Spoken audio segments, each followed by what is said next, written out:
మన గుండె. మనం నిద్రలో ఉన్నప్పుడు, లేదా పని చేస్తున్నప్పుడు, లేదా పరిగెత్తుతున్నప్పుడు ఒక్క క్షణం కూడా ఆగకుండా పనిచేస్తూనే ఉంటుంది మన గుండె.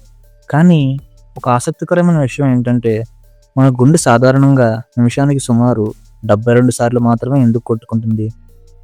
మొదట గుండె అనేది ఒక మోటార్ లాంటిది కాదు. అది ఒక స్మార్ట్ పంప్. దాని పని రక్తాన్ని శరీరం అంతా సరైన వేగంతో పంపడం. మన గుండె లోపల ఒక చిన్న ఎలక్ట్రిక్ సిస్టమ్ ఉంటుంది. దానిలో ముఖ్యమైనది ఎస్ఏ నోడ్ అనే భాగం. ఇదే మన గుండెకు న్యాచురల్ పేస్ మేకర్. ఇది ప్రతి సెకనుకు ఒక సిగ్నల్ పంపిస్తుంది. ఈ సిగ్నల్స్ వల్ల గుండె అనేది కుదుస్తుంది. అదే హార్ట్ బీట్. సాధారణంగా విశ్రాంతిలో ఉన్నప్పుడు ఈ సిగ్నల్స్ నిమిషానికి సుమారు 60 నుంచి 80 సార్లు వస్తాయి. అందులో సగటుగా చెప్పేది 72 బీట్స్ పర్ మినిట్. అంటే 72 అనేది యాదృచ్ఛిక సంఖ్య కాదు. ఇది మన శరీరం, ఆక్సిజన్ అవసరం, ఎనర్జీ వినియోగం ఇవన్నీ బ్యాలెన్స్ చేసే ఒక పర్ఫెక్ట్ స్పీడ్. సో మనం పరిగెత్తితే గుండె వేగంగా కొట్టుకుంటుంది.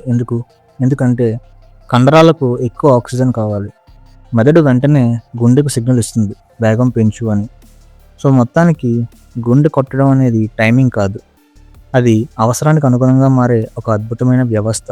మన జీవితాన్ని నిశ్శబ్దంగా నడిపించే అత్యంత కష్టపడే అవయవం మన గుండె.